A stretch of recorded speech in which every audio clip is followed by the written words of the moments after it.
everybody. It's your girl, DeShawn Snow, and I'm here with my girlfriends. We have Chanita, we have Christina, and we have Tregaye. And we're going to have some charcuterie and conversations. So, Tregaye, I know I've seen that you do these boards. I was like, oh, we definitely have to try that. Yes. So I'm so excited. I'm so excited. So we do these boards. We actually offer these classes here in my restaurant, Auburn Angel. So if you ever want to hear about it, just message me, let me know. You guys can come and do your own class. We have the full setup available for you. I got some fruit here because I know my friend's a fruitarian right now. Fruitarian. So we're just going to talk about the structure of it all and how to put it together. You know, oftentimes when people do charcuterie, they think that you just throw it on the board. And you know what? Half the time it looks just like that. You just threw it on the board. So placement, right? So I want to talk about that, and then I'll kind of show you guys how to start your placement, and then we can kind of have some conversation while we're building onto our charcuterie. Sounds good? Sounds great. All right. Sounds great. So normally with placement, I like to take like my cups, and you guys can each These take are the boards. cups Okay. and maybe take a jam. Now this is going to create placement, right? This is going to ensure that I don't just throw stuff on the board. I can't just throw it on top, right? Because now I have a place, I have direction. And a lot of times, you know, I do these large charcuterie boards. They're like grazing tables. So they're like 30 feet long.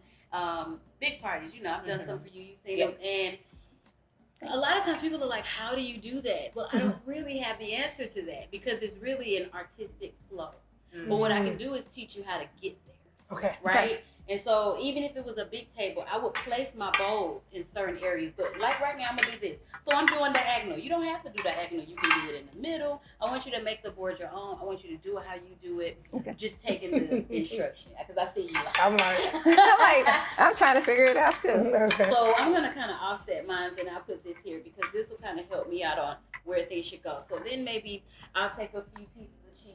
And I mean, we're eating this, so we don't necessarily need gloves, but I'm going to put some on anyway, just in case you don't want to touch the food. So we'll take some cheese, and we'll put a few pieces of cheese here. Now, when you're doing a larger board, you want to think about your guests, right? If you're doing a grazing table, a big charcuterie board, you're having guests coming over, you want to think about your fruitarians. You want to think about Muslims, people who don't want, or people who don't want meat touching their fruit, touching their cheese. So if that's the case, then I'm going to set the stage to where I have everything is the same, but I have meat only on one side. Got it. Okay, and you can decide what the area is, whether you put the diced cheese on one side, the sliced cheese on one side. We have one cheese today, so I'll do it in two portions. So I'll do one here and one here. Now, if you see kind of what I'm doing, I'm creating placement, right? Because now I know the direction of which I want to go. Dig it with our hands? Yeah, let me use some gloves. I mean, it's up to you. Here's some gloves.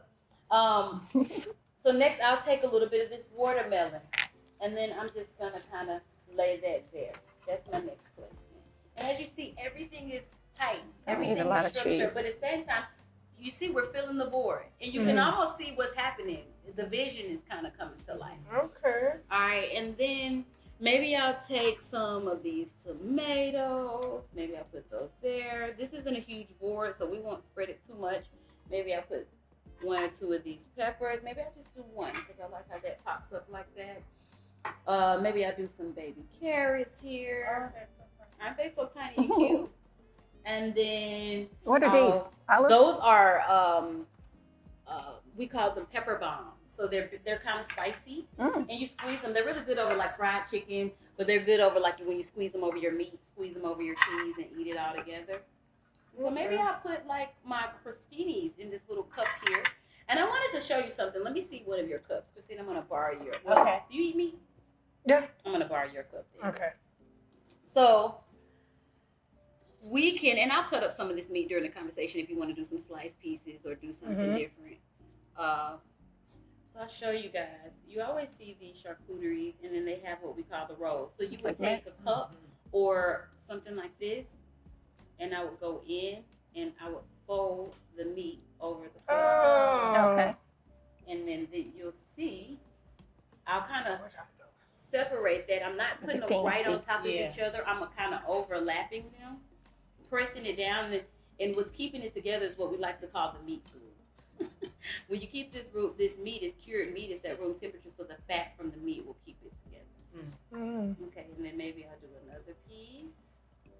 What I love about these boards or the smell as well. I It's know, like it's the so mint good. and the pepperoni and Yes. the peppers, everything smells so Yes. nice. And that's the beautiful thing about charcuterie. It's kind of like, you know, it's a little something for everybody, and it's a gathering spot. It's a space for people to kind of get to learn new ingredients and new products and just sit and hang out and talk. And honestly, you guys, what I learned is it's really good for like holiday stuff. Yeah. If you don't want to do dishes, but you want to have a big event, why don't you just take your entire like island in your kitchen, put some butcher's paper over it, and fill it up with beautiful charcuterie. You don't have to wash dishes. It's something for everybody. There's meat, cheese, there's chocolate, there's fruit, there's dips. And then at the end of the night, you just roll that paper up with whatever leftovers and throw it out, or everybody take it to go or whatever. So when you see we have the rolls here, I'm just gonna flip that upside down, kind of give it a little tap. And now we kind of have Oh, that's pretty. our rolls. Oh, it's coming apart. But either way, that's how you do the rolls. So cool. Okay. You can do like you're doing, sit it upside down and make it easier for you to, pop that top off like that.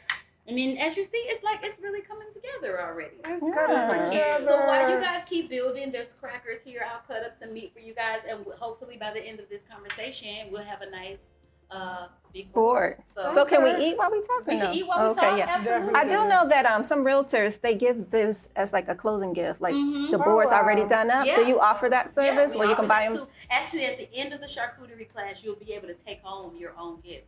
So we'll make a charcuterie during class for you to taste, for you to eat with your wine. But we always put like a little small board to the side, and I personally wrap it for you. We'll even put a little bow on it for you, and you can have a take-home gift for your friends or your family or something like that. That's nice. Well, when you were telling me about this, I thought it was a great idea because, I think it's a good idea to get girlfriends together. Yes. I've been going on this health and wellness journey, and I'm in this stage of my season where I'm like getting out of my head, being intentional, and just living my life out loud.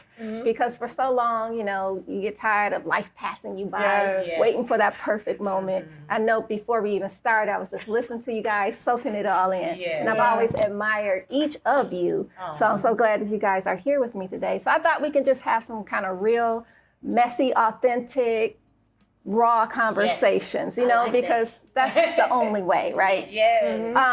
So what would you say is one word to describe the season that you're in right now? And I'll start it off, and I'll say my one word would probably be unfolding, because I'm being intentional about just being in the moment and letting things happen naturally, whether it happens or it don't. Because like I was saying earlier, I was always trying to like force something to happen. If I saw that it wasn't seamless, I would try to make it, and I just got tired of all that. So now I'm just letting life unfold, and whatever comes to me, whatever doesn't, it was not meant to be, and I'm learning to be okay with that. So, Chanita, what's the word to describe your season right now? It's gonna sound cliche because of the book, but mine is pivot. I am in the biggest pivot, I believe, in my life. I'm almost to the 50th floor, so you know how that goes when you feel like you've lived half of your life. And so I find myself constantly in this pivot, just mentally, spiritually, emotionally, financially, trying to figure it out. This is the first time in my life where I felt like I have to keep figuring things out. Most of the things that we were taught, we realized that they were just generational. It didn't make them right. We were just doing it because they did it, and now we're doing it. And so I have to break those things. And a lot of those things are spiritually and emotionally. Church then is not church now. Absolutely. Religion then is not religion now. Spirituality.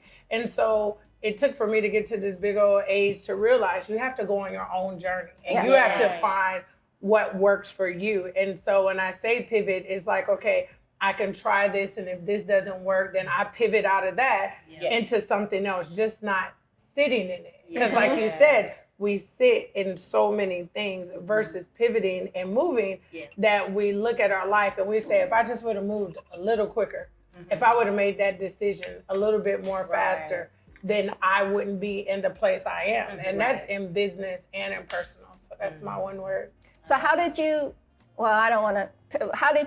get to the point where it was easy for you to pivot? Like, was it always easy for you to pivot, or did you get tired after a while? I think because I'm a Detroit girl, a Midwesterner. Hey, what up, though? What up, So I think the Detroit in me, doing my background, my ancestry background, I think 30% Nigerian in me. So a lot of people talk about that.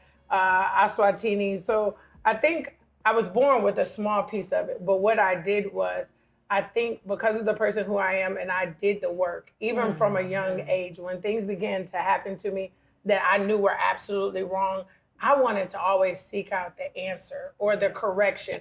Everybody can't do that. So I guess the easiest way to say would be to do the work, get the therapy, get counseling. In my book, I talk a lot about accountability partners. And I feel like, just listening to y'all, just when I walked in, like, you guys are kind of like accountability partners in some things.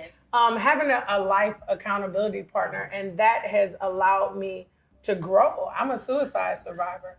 And so even with that, I realized that if I would have spoke just a little bit more to my accountability partner, if I would have gave some more to the person that was, being my therapist at the time, it would allow me to pivot quicker and faster. So it's been there, but now I'm living in it. And last, that authentic truth. Like, I know you're going to get to your memoir, but telling your story and being able to live in your truth is a big thing. And we lie. Oh, we lie. I'm gonna let go. We lie so much to ourselves. We act like we like it and we don't like it. We be like, I'm not that big, and you be like, wait a minute, I ain't gaining some weight. It's like you lie to yourself. Like we are raised to lie that everything is okay, and I have chills. It's not okay. If I'm not fine, I'm okay with saying I'm not fine. If it don't feel good, I don't feel good. If I'm mad, I'm mad. If I don't like you, I don't like you. And that goes for everybody, including talking to my children. We're not super parents. And so people believe because you're a mom, you become emotionless and non-human. My favorite word to my children is, I'm human. Don't treat me bad. Don't hurt my feelings. Don't disrespect me. Don't disregard how I feel because I'm a human too. That's very good. So I want to pass it. I'm long-winded, but that is pivot, and it's learning to just live in truth. Oh, that's good. That's the stuff. I love that, girl. What about I know. Pass the plate. Exactly. Oh, I have so many words, but I'm gonna say intentional. Okay. We talked about this before. Just being intentional with every heartbeat and making sure that I am walking in love, being an example of love. Gratitude, that's important. Making sure that everything that I do it's going to equal service, love, prosperity, kindness. I treat people the way I want to be treated. It makes it easy. Would I want someone talking to me this way? Would I want someone to handle me this way? The same respect, gratitude, and all of the good things, grace that I, expect or would like, I give. Because you get what you give. True. And that's a big deal for me. I understand that whatever I'm putting out, I'm going to get in return. So I'm never doing it to anybody else. I'm doing it to me. So I'm very mindful of how I treat other people and how I carry it, because I want to make sure that I'm getting back the things that I need and I want. Which is those positive things. We all have options to be messy, to be mean, to be in your face or whatever. But still, at the end of that, I choose joy, I choose love, I choose peace, because that's what I want in return. And I know whatever I give, I'm going to get. So, and everything is a choice. And that's the title of my book, My Choice to Choose, because I understand from the time I get up in the morning till I go to bed at night, it's all based on choices. I'm a sum total of my choices. So I want to make sure that I'm making the right choices, because I know that it doesn't just affect me. It affects everyone that's attached to me. And I know even with children, I'm a mom of 3 grown-ups and 5 grandkids. And so I understand, and I try to let them know that everything you do affects family. It affects your future. It affects your day to day. Everything that we think and feel is creating our tomorrow. So what are you doing with these moments? These choices that you're making, are you thinking about the fact that it is going to influence your future? And one bad choice can change, the trajectory of your whole life. That one bad choice could change everything. And I think that's powerful. That's how I live, is like, I understand. I don't really believe in mistakes so much, because I feel like if I'm learning, growing, if I'm becoming this amazing person because of my decision, then was it really a mistake in the first place? Right. You know what I'm saying? Because that bad marriage, that marriage that didn't work, or that bad relationship, or this toxic thing brought the best out of me. I am who I am because of my greatest teachers. And I call my abusers, the people that betrayed me or, did me wrong. Those are my greatest teachers. They brought the best out of me. I'm able to now share and serve because of the things that I went through with these people. So I don't look at them with anger and resentment. I look at them with gratitude. Yes. Was it hard to forgive, or was it easy to forgive? I think it's easier to forgive than it is to let go. Because we don't forget. We don't forget. You don't forget. You know what I mean? So you don't forget it. I remember what you said to me. I remember how you put your hands on me. I remember how, you spoke to me, your tone. I don't forget that. So it's hard for me to let go of it versus I can pray, and like I've done that before, pray for the person, change their heart, show me whatever they did, if it's in me, show me, so that I'm able to change who I am. Because we draw to us who we are, whether you like it or not. There's something in there that's supposed to teach you about yourself or your relationship with the Most High. Right. So everybody comes into my life as a teacher. Friend will tell you, I don't even say bestie and best friend anymore. You are a teacher to me, whether you're my husband, my cousin, my boyfriend, my friend. You are my teacher. And everything that I gained from you, I'm grateful for as a teacher. That means you came to this earth just to give me this experience. Yeah. You know what I'm saying? So I'm gonna be grateful for it. Wow. That's powerful. Yeah. And it's just a mindset. Hey, teacher. I love hey, that. teacher. She is a teacher. Because it was so many powerful moments, just me being your personal friend and listening to you. I think what stood out to me the most was that you're intentional with every heartbeat.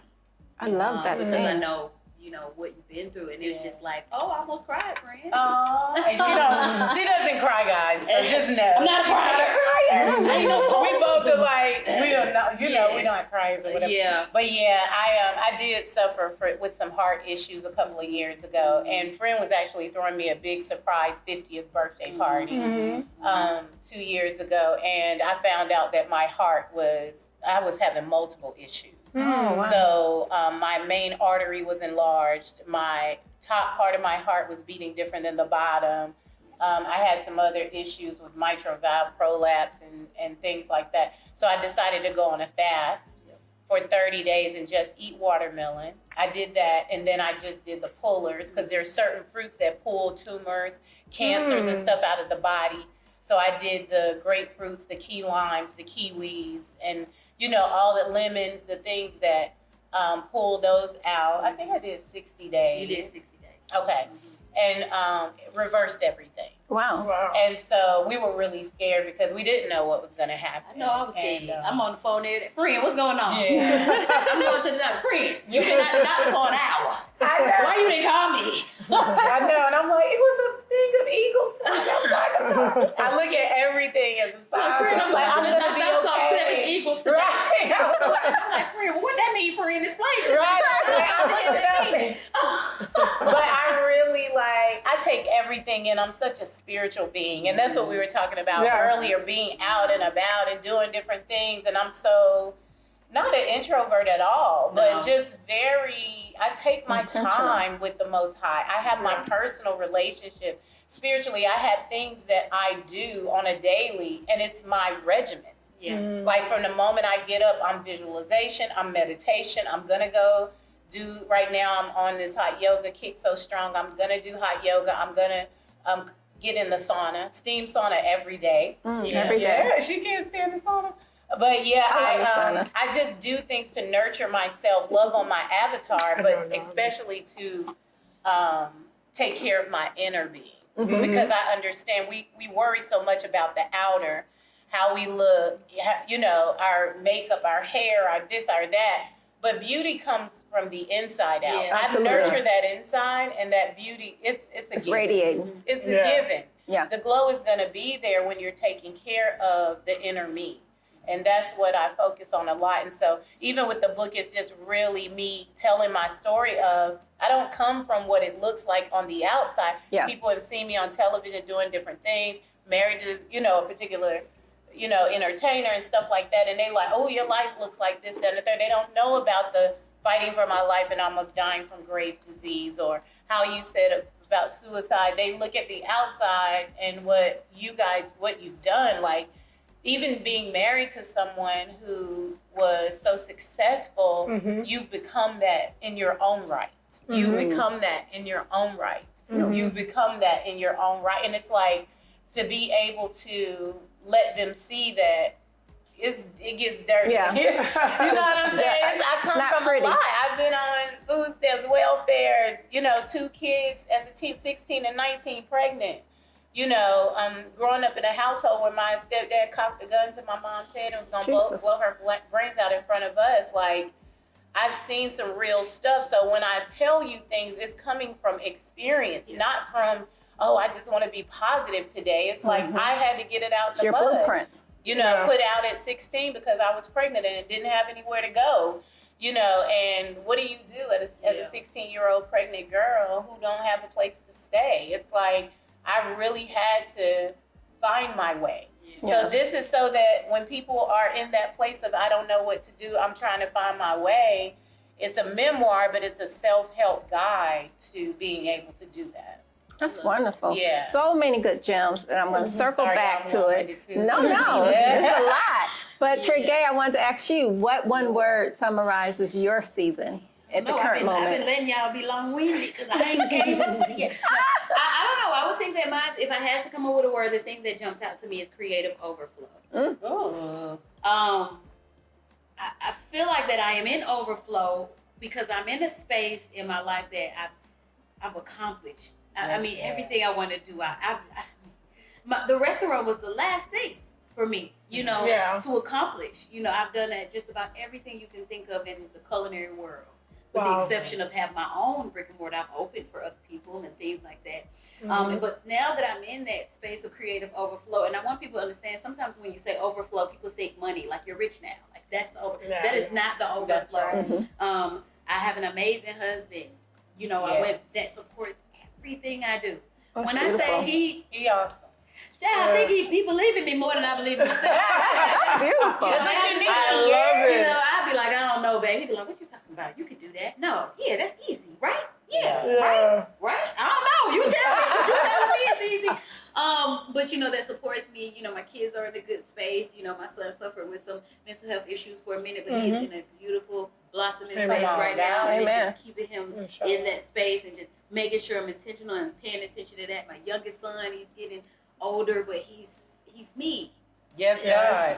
As a married. And he's so creative and he wants to grow and he's starting to find his way in that. You know, with my career, I'm finding that I don't have to call people much anymore. Yeah. So like before it was like, hey, you need some catering? Hey, you need some catering? Hey, you need but I don't have to do that anymore. It just naturally it just starts coming to me.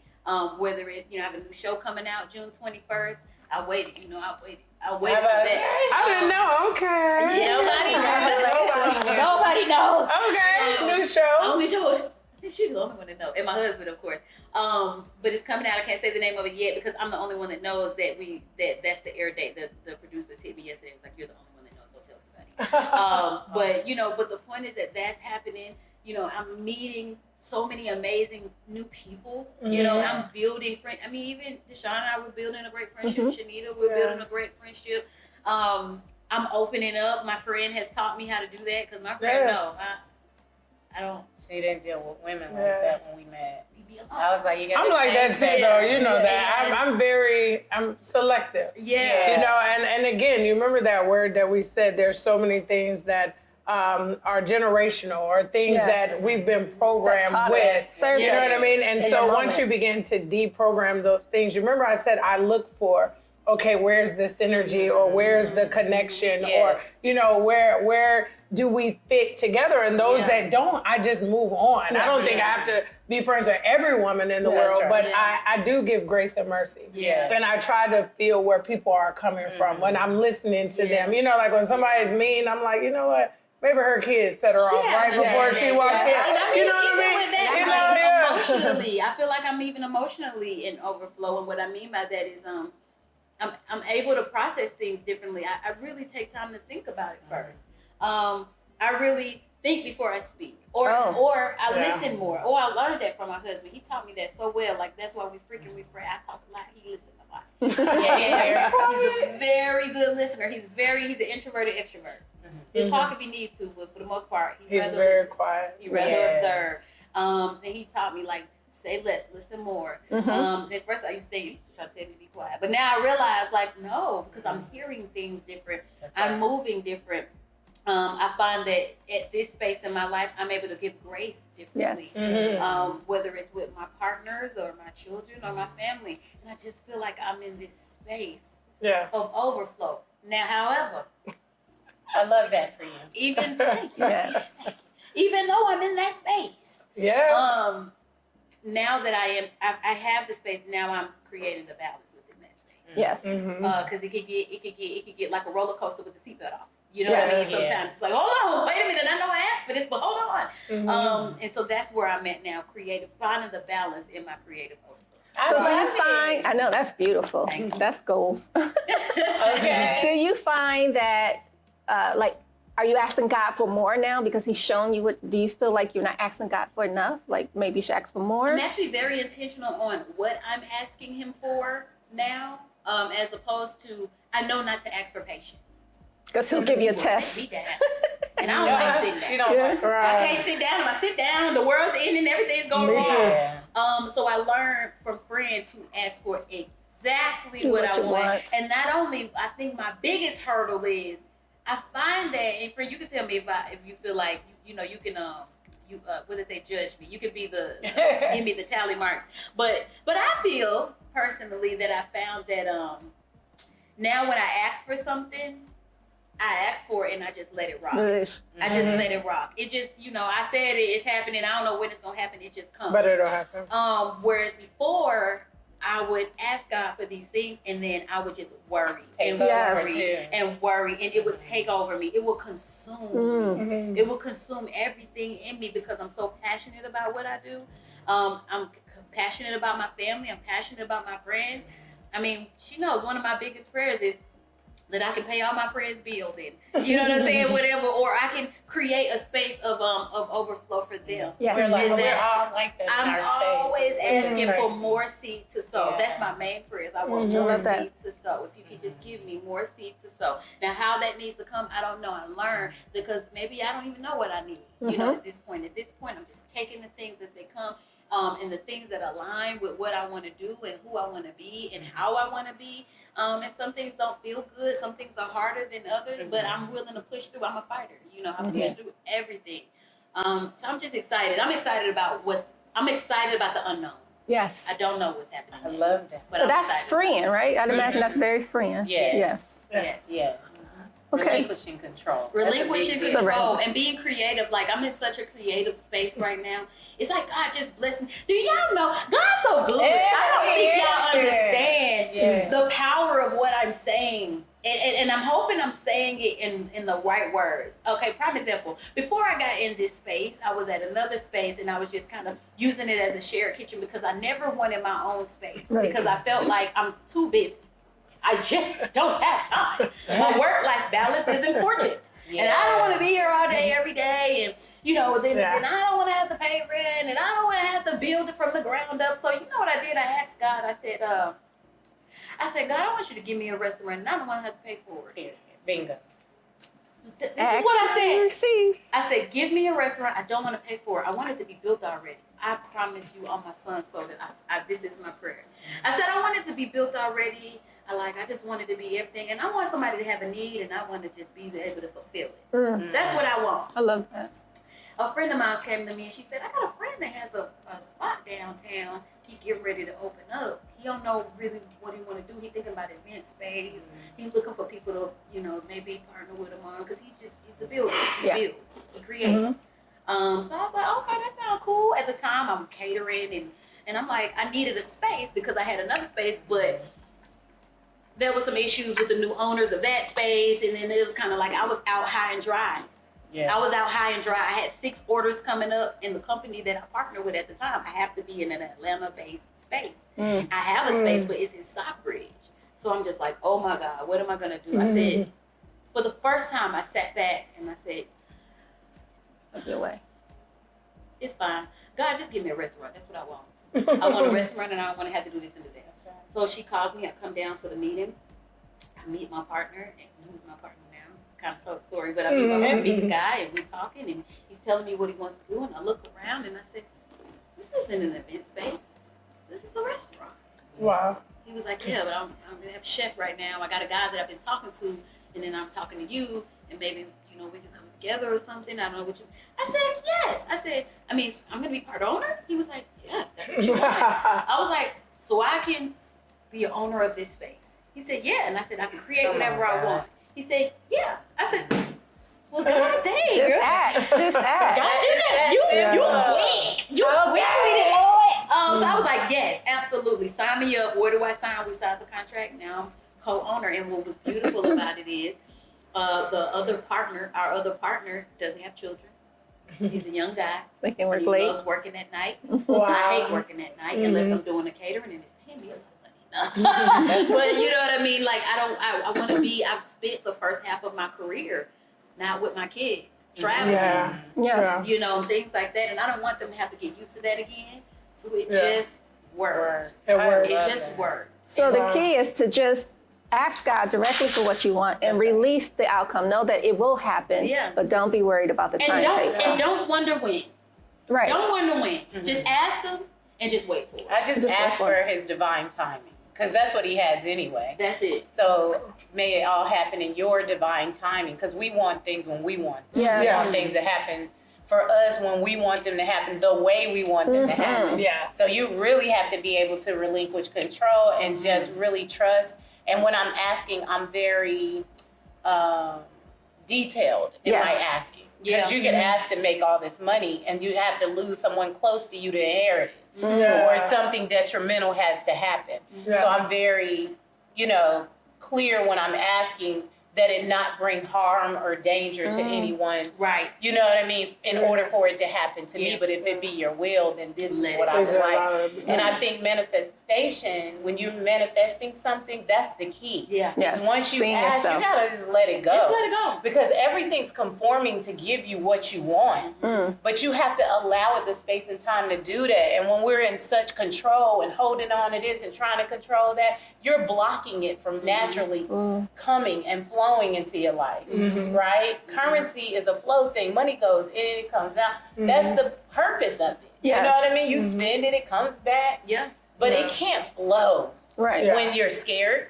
Or you're holding on to things. And you're fearful. Scarcity and you're mindset. not giving. Yeah. The key is to give. People always say that to me, and I did have to find balance in my giving. Because I would give everything away. And that was a childhood thing of not feeling worthy. I talk about it in the book, where my stepdad used to say, I put this $20 up, and your mom and your dad was supposed to add money. And he showed me the Bank of America statement back then. I was little. And he's like, look, don't damn one of them care about you. Ain't nobody put nothing in here since that $20. That's nice. Subconsciously, I'm thinking, I'm not worthy of more than $20. Right. Wow. So when you get it, you're constantly giving, because I'm not worthy to have it. That makes sense. So then I have to give it away. Yeah. So now I found balance, and I know the difference between just trying to be the savior, the fixer, the one, and discernment. Yes. Because a lot of times we'll get in the Most High's way. Yes. Because you're trying to do, I did this for you. Oh, I gave you this. Ooh, and she taught me that. Instead of letting God get the glory. because it's his. Yeah. Honey, you wouldn't have it if it wasn't for him. So how you become the savior? You know, so now I know. And his voice too, we get in his way of, it was a lesson I was gonna teach her while she was broke. It was a lesson she needed to get because this person hadn't come into her life yet. But here you go trying to introduce her to somebody, trying to find a job for her and give her the money. Like, you're getting in the Most High's way. And it got so bad that I got sat down with Graves' disease, which is, it's a autoimmune disease that attacks your thyroid, which is the butterfly gland in your throat. And I almost died. To be continued on Unfiltered Conversations.